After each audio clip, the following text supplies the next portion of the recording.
Hello नमस्कार सत श्री अकाल अस्सलाम वालेकुम कसकाय कैसे हैं आप सभी। स्वागत है आप सभी का वापस से आपके अपने चैनल पे दैट इज़ क्लैट अड्डा 24/7। एंड यहाँ पर हम कर रहे हैं तैयारी क्लैट और अदर लॉ एंट्रेंस एग्जामिनेशंस की। और जैसा कि आपको पता है ये सीरीज़ चल रही है आपकी MHCET एग्जामिनेशन के लिए स्पेसिफिकली अभी। तो हमने यहाँ पर पढ़ चुके हैं कॉन्स्टिट्यूशन के मेजर चीज़ें। फॉर एग्जांपल हमने पढ़ा फंडामेंटल राइट्स के बारे में, DPSP के बारे में, हमने पढ़ा फंडामेंटल ड्यूटीज़ के बारे में, पार्लियामेंट के बारे में, प्रेसिडेंट के बारे में, अटॉर्नी जनरल के बारे में। तो उसके साथ साथ आज हम एक और चीज़ पढ़ने जा रहे हैं and that is different lists under the constitution of India. I repeat, different lists under the constitution of India. तो आपको पता होना चाहिए सर एंड मैम कि हमारे यहाँ कुछ शेड्यूल्स दिए गए हैं। एंड शेड्यूल्स क्या है? बेसिकली इनको आप एनेक्शर्स कंसिडर कर सकते हो जो कि हमारे कॉन्स्टिट्यूशन के एंड में लगाए गए। ये शेड्यूल्स कितने हैं सर? इनिशियली यानी ओरिजिनली तो ये 8 थे, बट बाद में अब ये 12 हो गए। ठीक है, कौन कौन से सर? 9, 10, 11 एंड 12, ये 4 ऐड किए गए। 9th वाला जो है दिस इज़ वेरी इंपॉर्टेंट क्योंकि ये ऐड किया गया था फर्स्ट कॉन्स्टिट्यूशनल अमेंडमेंट एक्ट से। 10th is even more important क्योंकि ये ऐड किया गया 52nd कॉन्स्टिट्यूशनल अमेंडमेंट एक्ट 1985 का। और ये बात करता है किस चीज़ की सर? ये बात करता है एंटी डिफेक्शन लॉ की। 11th सर आपको पता होना चाहिए 73rd amendment act and 12th 74th amendment act. और ये पंचायती राज और म्यूनिसिपैलिटी यानी कि लोकल गवर्नेंस की बात करते हैं।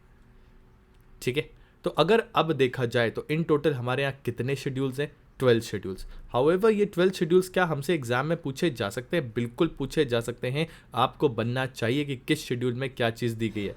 इसके लिए आप एक निमोनिक जो है वो याद कर सकते हैं and that is TEARS tears, OF of, OLD old and PM tears of old PM।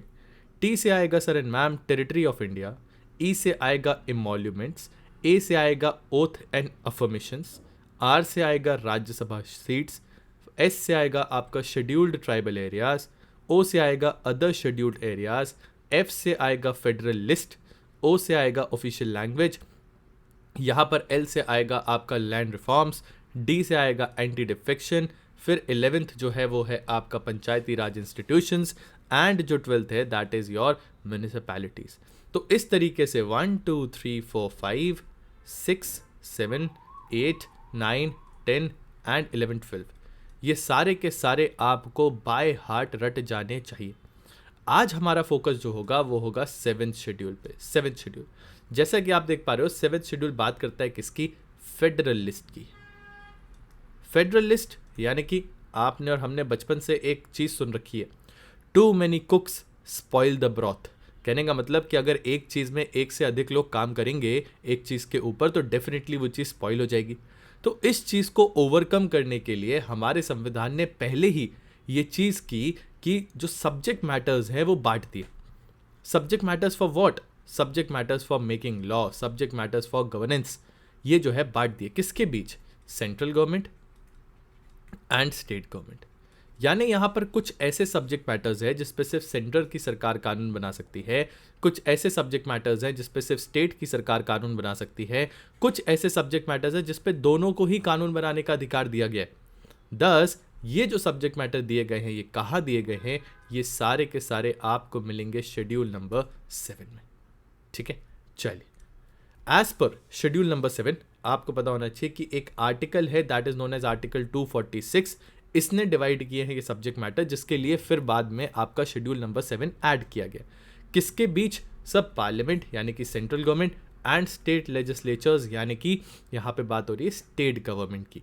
इनके बीच जो सब्जेक्ट मैटर बांटे गए हैं वो कितनी लिस्ट में बांटे गए? Sir 3 lists. 3 लिस्ट्स कौन कौन सी? Union list, state list and concurrent list. Union list, state list and concurrent list क्या होती है? ये सब एक एक करके डिटेल में पढ़ेंगे। अगर अभी तक आपने इस चैनल को सब्सक्राइब नहीं किया है then please to hit that subscribe button and also video पे लाइक बटन दबाना ना भूलिए। चलिए बढ़ते हैं आगे। सर सबसे पहले है यूनियन लिस्ट। जैसा कि शब्द बता रहा है यूनियन लिस्ट, तो इसमें वो सब्जेक्ट मैटर होंगे जिसमें यूनियन गवर्नमेंट कानून बना सकती है। यूनियन गवर्नमेंट का मतलब सेंट्रल गवर्नमेंट की बात की जा रही है। So the union list of the 7th schedule of the Indian Constitution consists of range of subject matters on which only the Parliament of India has the power to make laws. अगर बात की जाती है union list की तो sir आप देख सकते हो कि जब हमारा संविधान बना था उस समय 97 सब्जेक्ट मैटर्स जो है यहाँ पे थे. हाउएवर यूनियन लिस्ट में कॉन्स्टिट्यूशनल अमेंडमेंट्स हुए हैं और जिसके बाद 3 और सब्जेक्ट मैटर्स ऐड किए गए. अभी की स्थिति ऐसी है कि यहाँ पर आपको 100 सब्जेक्ट्स तो हैं वो देखने को मिलते हैं. यहाँ पे कैसे सब्जेक्ट्स आते हैं सर? वो जो कि नेशनल इंपॉर्टेंस के लिए बहुत ज़रूरी है. फॉर एग्जांपल डिफेंस, इंडिया का नेवी, मिलिट्री, एयरफोर्स या फिर कोई और आर्म्ड फोर्सेस, फिर आर्म्स, फायर आर्म्स, एम्यूनिशन से जुड़ी हुई चीज़ें, फिर एटॉमिक एनर्जी से जुड़ी हुई चीज़, फॉरेन अफेयर्स से जुड़ी हुई चीज़, इंटरनेशनल रिलेशन से जुड़ी हुई चीज़, CBI, आपका सिटीजनशिप, नेचुरलाइजेशन, एलियंस कौन कहलाएंगे, रेलवे, शिपिंग, नेविगेशन, ये सारी चीज़ें जिनका क्या उद्देश्य है सर, जिनके पीछे नेशनल इंपॉर्टेंस जो है वो एक सब्जेक्ट मैटर है. तो जिनमें भी नेशनल इंपॉर्टेंस सब्जेक्ट मैटर है वो सारी की सारी चीज़ें आपको यहाँ पर देखने को मिलेंगी. 10 अगर हम एज अ जिस्ट देखें तो यूनियन लिस्ट में वो सब्जेक्ट मैटर्स हैं जिन पर यूनियन गवर्नमेंट यानी कि सेंट्रल गवर्नमेंट कानून बना सकती है. अर्लियर यानी ओरिजिनल कॉन्स्टिट्यूशन में there were 97 subject matters. However it has increase to up to 100 subject matters. उसके बाद आते हैं आगे. अगला जो सब्जेक्ट मैटर दिया गया है अगली जो लिस्ट दी गई है that is the state list. जैसा कि शब्द बता रहा है स्टेट लिस्ट. यूनियन लिस्ट में अगर यूनियन गवर्नमेंट कानून बनाती थी, स्टेट लिस्ट में कौन बनाएगा सर? State government. ठीक है, तो सर स्टेट लिस्ट वो लिस्ट है जिसपे state legislature has the power to make law. State legislature originally कितने थे? 66. फिर हुआ इसमें अमेंडमेंट. कौन सा? 42nd. जिसमें से क्या हुआ सर? स्टेट लिस्ट में से सब्जेक्ट मैटर्स को हटाकर कॉन्करेंट लिस्ट में डाल दिया गया. कौन कौन से? Education, weights, forest, administration of justice and protection of wild animals and birds. ये 5 सब्जेक्ट मैटर्स कहाँ चले गए? कॉन्करेंट लिस्ट में. कॉन्करेंट लिस्ट में यानी हुआ क्या सर? ये जो सब्जेक्ट मैटर्स है कम हो गए. कितने हो गए? 61. ध्यान रखिएगा, इस पर भी बात करेंगे. हाउएवर और बाकी सब्जेक्ट मैटर्स देखें तो कौन से होते हैं सर? पब्लिक ऑर्डर, पुलिसिंग, ये सारी की सारी चीज़ें. Policing, public health, sanitation, hospitals, dispensaries, disabled people के लिए रिलीफ, अनएम्प्लॉयबिलिटी, लाइब्रेरीज, म्यूजियम्स, ये सारी की सारी चीज़ें ये किसके अंदर आती हैं? स्टेट लिस्ट के अंदर. ठीक है, चलिए बढ़ते हैं आगे. Concurrent list. Sir concurrent list क्या है? कॉन्करेंट लिस्ट एक ऐसी लिस्ट है जिसपे centre and state both the governments have the power to make laws. किसके पास पावर है? सेंट्रल गवर्नमेंट के पास भी है, स्टेट गवर्नमेंट के पास भी है. So both the governments have the power to make laws. ठीक है. हाउएवर लेट्स सपोज कि स्टेट गवर्नमेंट ने एक कानून, एक सब्जेक्ट मैटर है XYZ, इस पे कानून बना दिया. उसी पर अब सेंट्रल गवर्नमेंट भी कानून बना रही है और ये दोनों ही कानून जो है वो डिस्प्यूटेड है. कहने का मतलब कि इन दोनों ही कानूनों के बीच डिस्प्यूट अराइज हो जाता है.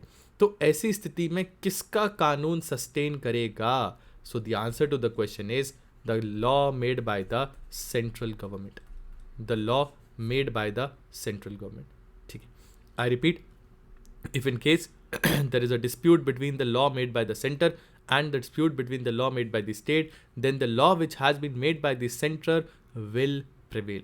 तो अगर आप एक तरह से देखो, यूनियन लिस्ट पे प्रीमेसी किसकी है? सेंट्रल गवर्नमेंट की. स्टेट लिस्ट पे प्रीमेसी किसकी है? सेंट्रल गवर्नमेंट, स्टेट गवर्नमेंट की. लेकिन कॉन्करेंट लिस्ट में प्रीमेसी किसकी है? कॉन्करेंट लिस्ट में भी तो सेंट्रल गवर्नमेंट की है. क्यों? क्योंकि if in case there is a dispute between the two और laws which are made by the centre and the state, then whose law will prevail? The law that is made by the central government would prevail. Originally इसमें कितने subject matters थे? 47. लेकिन अभी हमने पीछे क्या पढ़ा? स्टेट लिस्ट से 5 सब्जेक्ट मैटर कहाँ डाल दिए गए सर? इस लिस्ट में. चूंकि 5 सब्जेक्ट मैटर इसमें डाले गए, इसका क्या उद्देश्य है सर? इसका उद्देश्य ये था कि अब सेंट्रल गवर्नमेंट भी इन सब्जेक्ट मैटर्स पे कानून बना पाए. लेकिन जब आपको पता है यहाँ पर जो भी लॉ आएगा उसमें अल्टीमेटली क्या होगा? उसमें सेंट्रल गवर्नमेंट का कानून ही प्रेमिसी रखेगा. इसीलिए एक तरह से आप ये कह सकते हो कि स्टेट गवर्नमेंट से वो कानून या वो सब्जेक्ट मैटर निकाल कर हम लेकर आए हैं कहाँ पे? सेंट्रल गवर्नमेंट में. ठीक है, इसके अंदर क्या क्या चीज़ें हैं sir? Somethings like cruelty to animals के लिए प्रिवेंशन का लॉ, सिविल प्रोसीजर, या फिर आपका लिमिटेशन, या फिर economic and social planning, price control, trade, industrial, labour dispute, legal, medical, etcetera etcetera. ये वो सारी चीज़ें हैं जो आपको इस सब्जेक्ट मैटर के अंदर दिखेगी। दस इन शॉर्ट अगर देखा जाए, so we have 3 lists: concurrent list, state list and union list. Union list is the one जिसमें सेंट्रल गवर्नमेंट कानून बना सकती है। State list is the one जिसमें स्टेट की सरकार कानून बना सकती है। Concurrent list is the one जिसमें सेंटर और स्टेट दोनों कानून बना सकते हैं। However the law made by the centre would prevail over the law that is made by the state. ठीक है, चलिए, तो यहाँ पर आज का सेशन होता है ख़त्म। आप सभी से गुजारिश रहेगी कि इस वीडियो को लाइक करें, कमेंट ज़रूर करके बताएं कि आपको ये इन्फॉर्मेशन कैसी लगी, एंड ज़रूर इसके नोट्स बनाइएगा। इसी के साथ साथ उन बच्चों के लिए जो अभी तक हमारे साथ पेड बैचेस में नहीं जुड़े हैं, sir and ma'am, this is the course for you, CLAT 2024, if in case you are preparing for it. अगर आप प्रिपेयर कर रहे हो DULLB के लिए जो कि अब CUET PG के अंतर्गत मर्ज हो गया है, तो सर आप ये कोर्सेज को खरीद सकते हैं। करना क्या है, आपने ये कोड लगाना है Y692। जैसे ही आप ये कोड लगाओगे Y692, you will get to see the maximum discount up to 80%। जो भी हमारे पोर्टल में मैक्सिमम डिस्काउंट होगा वो आपको इस पर्टिकुलर कोड से देखने को मिलेगा। इसकी मदद से आप क्या कर सकते हैं सर एंड मैम, इसकी मदद से ये जो कॉस्ट है 48,000 रुपीज़ की, आप इसको 9,600 तक ला सकते हैं। ये जो कॉस्ट है इसको आप नियर अबाउट 3,000 ला सकते हैं। ये जो कॉस्ट है इसको आप 7,000 के करीब ला सकते हैं। तो जो भी मैक्सिमम डिस्काउंट होगा, मिनिमम 78% तो होगा ही होगा, इसके अलावा जो भी मैक्सिमम डिस्काउंट होगा वो आपको इस पर्टिकुलर कोड के साथ देखने को मिलेगा। सो अभी जाइए, Y692 का उपयोग करिए and get your self maximum discount and avail the benefits of a premium badge at an affordable price. With this, I am signing off. Thank you so very much for your valuable time. Keep studying, keep grilling. Jai Hind, Jai Bharat.